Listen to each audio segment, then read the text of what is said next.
Hello friends, Sankranti వస్తుంది. సంక్రాంతిలో ఏ సినిమాలు release అవుతాయి అని చెప్పి ఇన్ని రోజులు మనం చాలా ఆలోచనలో ఉన్నాం అనమాట. కానీ ఈసారి ఉండబోయేటటువంటి క్లాస్ చాలా బిగ్గెస్ట్గా, చాలా బిగ్గా ఉండబోతుంది అనేటటువంటిది చాలా అర్థమవుతుంది అనమాట. ఎందుకంటే నేను ఇలాంటి క్లాస్ని అసలుకే ఎక్స్పెక్ట్ చేయలేదనమాట. మీకు తెలుసా, విజయ్ తలపతి గారు, మన ప్రభాస్, మెగాస్టార్ చిరంజీవి గారు. ఆల్రెడీ విజయ్ తలపతి తమిళనాడు మెగాస్టార్ అంటారు ఆయన్ని. ఇంకా ప్రభాస్ చూసుకున్నట్లయితే ఇండియన్ మెగాస్టార్, అండ్ మన చిరంజీవి గారు చూసుకున్నట్లయితే టాలీవుడ్ మెగాస్టార్. వీళ్ళ ముగ్గురు సినిమాలు ఒకే టైంలో రిలీజ్ అయిపోతున్నాయి. అదేంటి అనేటటువంటిది క్లారిటీగా క్లుప్తంగా మాట్లాడుకుందాం. మొత్తం దీంట్లో చాలా డీటెయిల్స్ అయితే ఉన్నాయి. వీడియో అయితే చివరి దాకా చూసేటటువంటి ప్రయత్నం చేయండి. ఇలా మిరాయి మూవీ ట్రైలర్ లాంచ్ అయితే జరిగిందనమాట. ఆల్రెడీ ఇది పీపుల్ మీడియా ఫ్యాక్టరీ కాబట్టి దీన్ని హోస్ట్ చేస్తుంది. దానికి సంబంధించిన ప్రొడ్యూసర్ అయితే రావడం జరిగింది. అక్కడ ఉన్నటువంటి మీడియా వాళ్ళు ప్రొడ్యూసర్ని అడిగారు, సార్ మరి రాజాసాబ్ రిలీజ్ డేట్ ఎప్పుడు? రాజాసాబ్ గురించి ఏ విధమైనటువంటి అఫీషియల్ అప్డేట్ మీరు ఇవ్వట్లేదు ఎందుకు అని చెప్పి అడగ్గా అప్పుడప్పటికి దాటేస్తూనే ఉన్నారు. ఇది ఇక్కడ ఓన్లీ మిరాయి గురించి మాట్లాడండి అన్నారు. ఆ తర్వాత ఆయన జనవరి 9వ తారీఖు రిలీజ్ చేస్తున్నాం ఫిక్స్ అని చెప్పి అఫీషియల్ కన్ఫర్మేషన్ అయితే ఇచ్చేయడం జరిగిందనమాట. దీన్ని బట్టి మనం ఫిక్స్ అయిపోవచ్చు, మ్యాక్సిమం జనవరి 9న సినిమా అయితే రిలీజ్ అయిపోతుంది. సో రాజాసాబ్ మన పండగకి అయితే రాబోతుంది అనేటటువంటిది ఇంకా మనకు తెలుస్తుంది అనమాట. ఇది తెలిసిన తర్వాత, అంటే ఇది నేను మీకు ముందే చెప్పా, డిసెంబర్లో సినిమా రిలీజ్ అవ్వట్లేదు, డిసెంబర్లో అఖండ తీసుకుంది ఆ ప్లేస్. సో అఖండ డిసెంబర్లో రిలీజ్ అయ్యింది. డిసెంబర్లో రావాల్సినటువంటి రాజాసాబ్ జనవరికి వెళ్ళిపోతుంది. ఇంకా ఎవడు కూడా మనాది పడవాకండి అన్న. కాకపోతే ఇవాళ వైరల్ అవుతుంది బ్యాడ్ న్యూస్. అది బ్యాడ్ న్యూస్ ఏముంది, ఇప్పుడు డిసెంబర్లో రిలీజ్ చేయడం కన్నా సంక్రాంతికి రిలీజ్ చేస్తే మంచి కలెక్షన్స్ వస్తాయి, మంచి ఇది ఉంటుంది అని చెప్పి ఆ గట్టి ఫీలింగ్ అనమాట. సో మన రాజాసాబ్ ఏమి పీస్ఫుల్గా రావట్లా, భయంకరమైనటువంటి కాంపిటీషన్ మధ్య రాజాసాబ్ అయితే రిలీజ్ అవుతుంది. ఇప్పటికీ నేను చెప్పినా అనమాట, పెద్ద పోటీ అని చెప్పి చిరంజీవి గారికి, ప్రభాస్ గారికి ఒక పెద్ద పోటీ ఉండబోతుంది, ఎవరు గెలుస్తారని చెప్పి ఒక వీడియో చేశా. అది ఏదైతే ఉందో నాట్ 1%, కానీ ఇప్పుడు ఇంకా పెద్ద పోటీ అయితే రావడం జరిగింది. ఆ పోటీ అనేటటువంటిది క్లారిటీగా మాట్లాడాలంటే మన విజయ్ తలపతి గారు రాజకీయాల్లోకి త్వరగా ప్రవేశం చేసిండు. ఇంకా ఆ తర్వాత నేను ఏ విధమైనటువంటి సినిమా తీయను, తీస్తా అనేటటువంటిది ఆయన అయితే అఫీషియల్ ఇన్ఫర్మేషన్. ఇలా ఒకసారి సినిమా తీస్తా అని, ఒకసారి తీయనని, అది ఇది అని ఏం మాట్లాడకుండా సైలెంట్గా ఉండనమాట. మ్యాక్సిమం అయితే ఆయన సీఎం అవ్వచ్చు ఫ్రెండ్స్, ఎందుకంటే ఇప్పుడు ఆయనకు మంచి క్రేజ్ ఉందనమాట. ఇటు మొన్న ఇన్స్టాగ్రామ్లో ఒక వీడియో పెడితే 10 మిలియన్ వ్యూస్ వచ్చినాయి, 10 మిలియన్ లైక్స్ వచ్చాయి, 100 మిలియన్ వ్యూస్కి వెళ్ళిపోయింది. ఇన్స్టాగ్రామ్లోనే హైయెస్ట్ అది. సో అక్కడ ఆయనకి ఆన్లైన్లో కూడా భయంకరమైనటువంటి ఇది ఉంది.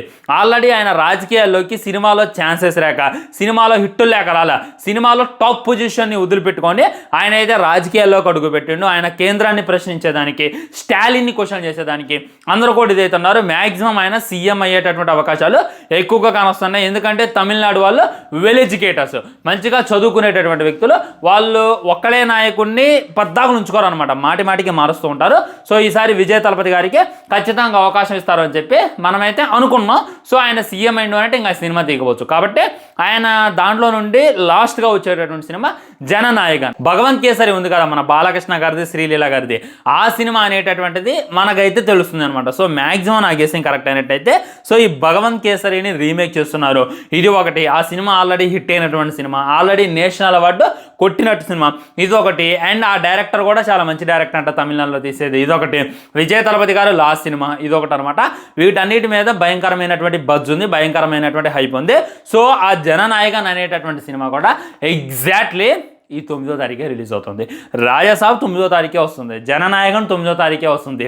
ఆల్రెడీ మన శంకర వరప్రసాద్ గారు కూడా 9, 10వ తారీఖుల్లో అయితే రిలీజ్ అయ్యేటటువంటి అవకాశాలు ఎక్కువగా కానొస్తున్నాయి. ఇంతకన్నా బిగ్గర్ క్లాష్ని మీరు చూడగలరా? నేనైతే కని విని ఎరగలేను.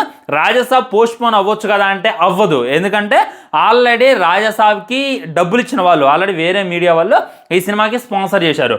మేము దాదాపు 200 కోట్లు రాజాసాబ్ సినిమా కోసం ఖర్చు చేశాం, వాళ్ళ సినిమా గురించి ఏ విధమైనటువంటి అప్డేట్ ఇవ్వట్లేదు అని చెప్పి కోర్టులో కేసు వేశారు. కోర్టు వాళ్ళని స్ట్రిక్ట్గా చెప్పనుంది, మీరు ఎప్పుడు రిలీజ్ చేసి చెప్తారు అని చెప్పి స్ట్రిక్ట్గా చెప్పడంతో ప్రొడ్యూసర్ గారు కోర్టుకు వెళ్ళి ఈ 9వ తారీఖు జనవరి రిలీజ్ చేస్తాం సార్ సంక్రాంతికి అని చెప్పిన తర్వాత కోర్టు అయితే అప్రూవల్ ఇచ్చింది. కాబట్టి కోర్టు చెప్పింది కాబట్టి రాజాసాబ్ పోస్ట్ పోన్ అయ్యేటటువంటి అవకాశం లేనే లేదు. అండ్ విజయ్ తలపతి గారు కూడా ఈ సినిమాని పోస్ట్ పోన్ కానిరు.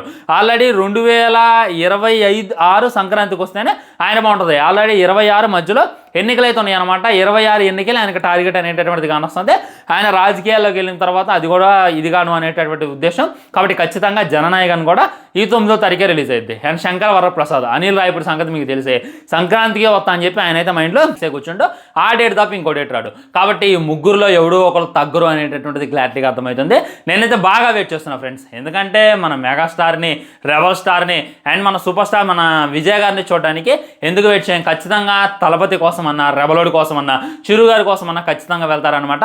సో క్వశ్చన్ ఏంటంటే రాజసాబ్ సినిమా అనేటటువంటిది ప్యాన్ ఇండియా సినిమా, దానికి ఏమన్నా తమిళనాడు కలెక్షన్స్లో ఎఫెక్ట్ పడిద్దా అని చెప్పి అనేటటువంటిది మొట్టమొదట రేకెంతేటటువంటి క్వశ్చన్. ఒకటి గుర్తుపెట్టుకోండి, ప్రభాస్కి అప్పుడెప్పుడు బాహుబలి అప్పుడు తమిళనాడు నుండి బీభత్సమైనటువంటి కలెక్షన్స్ వచ్చాయి. ఆ తర్వాత అంత సరైనటువంటి సినిమా పల్లా. మొన్న ఈ మధ్యన పడ్డటువంటి కల్కి కూడా కొద్ది కలెక్షన్స్ వచ్చాయి. సో వాళ్ళంతా కూడా ప్రభాస్ దగ్గర నుండి ఎక్స్పెక్ట్ చేసేటటువంటి ఎక్స్పెక్టేషన్స్ వేరుంటాయి. లైక్ రాజసాబ్ సినిమా తీస్తేనో, సాహో సినిమా తీస్తేనో వాళ్ళకి రావు.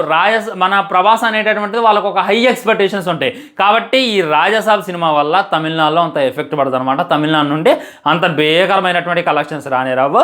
ఆల్రెడీ విజయ్ తలపతి గారి సినిమా రిలీజ్ అవుతుంది కాబట్టి అక్కడ ప్రభాస్ అన్న కలెక్షన్స్ లైట్ తీసుకోవడం బెటర్ అనేటటువంటిది నా ఫీలింగ్. కానీ ఒకటి గుర్తుపెట్టుకోవాలి, ఈ జననాయకన్ అనేటటువంటిది హిందీలో రిలీజ్ అవుతుందో లేదో కానీ రిలీజ్ కాకపోతేనే ఉత్తమం.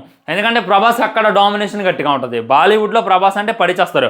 ఆటోమేటిక్గా రాజాసాబ్ ఫన్ ఉంది, హర్రర్ ఉందిరా అంటే వాళ్ళు ఆటోమేటిక్గా పడతారు. ఆ టైంలో ఇక మన విజయ తలపతి గారిది కూడా అక్కడ అంతా క్లిక్ అవుతుంది అనేటటువంటిది ఇంకా చెప్పాలంటే గట్టి వస్తాం అనమాట. కాబట్టి ఈ 3 సినిమాలు కూడా ఎఫెక్ట్ పడవచ్చు. ఇంకా ఆల్రెడీ మన శంకర్ వరప్రసాద్ గారిది ఖచ్చితంగా ఫ్యామిలీ సినిమానే, దానికి ఆల్మోస్ట్ ఫ్యామిలీ ఆడియన్స్ అందరూ అట్రాక్ట్ అవుతారు. సో ఇక్కడ పాజిటివ్ టాక్ అనేటటువంటిది మెయిన్ అని చెప్పి నాకైతే క్లారిటీగా అర్థమవుతుంది. అండ్ మిరాయి చూసుకున్నట్లయితే సెప్టెంబర్ 12 రిలీజ్ అవుతుంది. ఇదే సెప్టెంబర్లో చూసుకున్నట్లయితే ఓజీ రిలీజ్ అవుతుంది సెప్టెంబర్. ఆ తర్వాత మళ్ళీ మధ్యలో ఏం సినిమాలు లేవు, మళ్ళీ అక్కడ ఉందన్నమాట. సో మనం ఈ 2025లో సరిపెట్టుకోవాల్సిందే జస్ట్ మన మిరాయి సినిమాతో అండ్ మన ఓజీ సినిమాతో, అఖండ 2తో, ఈ 3 సినిమాలతోనే ఇప్పుడైతే మనం సరిపెట్టుకోవాలి. అంత భారీ బడ్జెట్ సినిమాలు కూడా రావట్లేదు కాబట్టి ఇక నాకైతే కొద్దిగా డిసప్పాయింట్మెంట్ అనిపిస్తుంది అనమాట. అండ్ పెద్ద చూసుకున్నట్లయితే 26 సమ్మర్లో రిలీజ్ చేసేటటువంటి ప్రయత్నం చేస్తున్నారని చెప్పి ఇంకా క్లారిటీగా కానొస్తుంది అనమాట. దీని మీద మీ ఒపీనియన్ కూడా తప్పకుండా తెలియజేయండి. మరి ఎవరిది పై చేయొద్దు అనుకుంటున్నారు? ఈ సంక్రాంతి అమ్మమ్మొగుడు ఎవరైతుడు, రంకుమొగుడు ఎవరైతుడు అనేటటువంటిది మీ హానెస్టీ ఒపీనియన్ కూడా కింద తెలియజేసేటటువంటి ప్రయత్నం చేయండి. నా ఒపీనియన్ చెప్పాలంటే ఖచ్చితంగా తమిళనాడులో సినిమా ఎంత దరిద్రంగా ఉన్నా కానీ వాళ్ళు ఆదరిస్తారు. విజయ్ తలపతి గారిని నెత్తిన పెట్టుకుంటారు. లియో మన తెలుగు స్టేట్స్లో నెగిటివ్ స్ప్రెడ్ అయింది, అయినా కానీ అక్కడ బేభత్సమైనటువంటి కలెక్షన్స్ అయితే వసూలు చూపించింది. అదేవిధంగా ఆయన లాస్ట్ సినిమా ఆయన రాజకీయాల్లోకి వెళ్ళిండు, ఆయన కాబోయేటటువంటి సీఎం లాగా అందరూ ఊహించుకుంటున్నారు కాబట్టి అక్కడ ఆ మ్యాక్సిమం విజయ్ తలపతి గారిదే ఉంటుంది. నేను ఒక డబ్బా కొట్టిన కాబట్టి మ్యాక్సిమం ఆయనదే ఉంటుంది అనమాట. మన తెలుగు స్టేట్స్లో ఎవరు గెలుస్తారు అనేటటువంటిది చూడాలి. అయితే రాజ్యసభ అవుతాడా లేకుంటే మన వరప్రసాద్ అవుతారా అనేటటువంటిది వెయిట్ చూడడం తప్ప చేయడానికైతే ఏమీ లేదు ఫ్రెండ్స్. నేనైతే మ్యాక్సిమం ఆ గెస్సింగ్ కరెక్ట్ అయినట్టయితే పాజిటివ్ టాకే నిలబెట్టిద్ది అని అనుకుంటున్నా. అనిల్ రాయపూడి దొరక్కపోతే, ఈసారి అనిల్ రాయపూడి దొరకకుండా జాగ్రత్తగా తను మేనేజ్ చేసుకోగలిగితే సంక్రాంతికి వస్తున్నాం అంత పెద్ద హిట్ అయితే. ఒకవేళ అనిల్ రాయపూడి దొరికిపోయిందా ఇక నేను మాట్లాడడానికి ఏముంటుంది అనమాట. ఇంకా మారుతి గారు దొరుకుతారా దొరకరా అంటే ఆయన మీద ఎవడికి ఎక్స్పెక్టేషన్స్లో ముందు ఓన్లీ ప్రభాస్ అనగానే ఆ రాజసాబ్ సినిమా గురించి ఏదో కొద్ది గొప్ప మాట్లాడుకుంటున్నాం. అదే ఆయన ఓ గోపీచంద్తోనో ఇతర హీరోలతో ఈ విధమైనటువంటి సినిమా తెస్తానంటే ఎవడు దాని గురించి ఎంత అంటే ఎంత కూడా డిస్కషన్ చేయరు అనేటటువంటిది వాస్తవం అనమాట. సో ఈరోజు జరిగినటువంటి మిరాయి ట్రైలర్లో కూడా రాజసాబ్ డామినేషన్ కానొచ్చేసరికి మిరాయి ట్రైలర్ని మర్చిపోయారు. మిరాయి ట్రైలర్ ఎలా ఉంది అనేటటువంటిది డిస్కషన్ చేసుకోవడం మర్చిపోయారు. చూసుకున్నట్టయితే రాజసాబ్ సంక్రాంతికి రిలీజ్ అవుతుంది, అదే సంక్రాంతికి మన విజయ్ తలపతి గారిది రిలీజ్ అవుతుంది.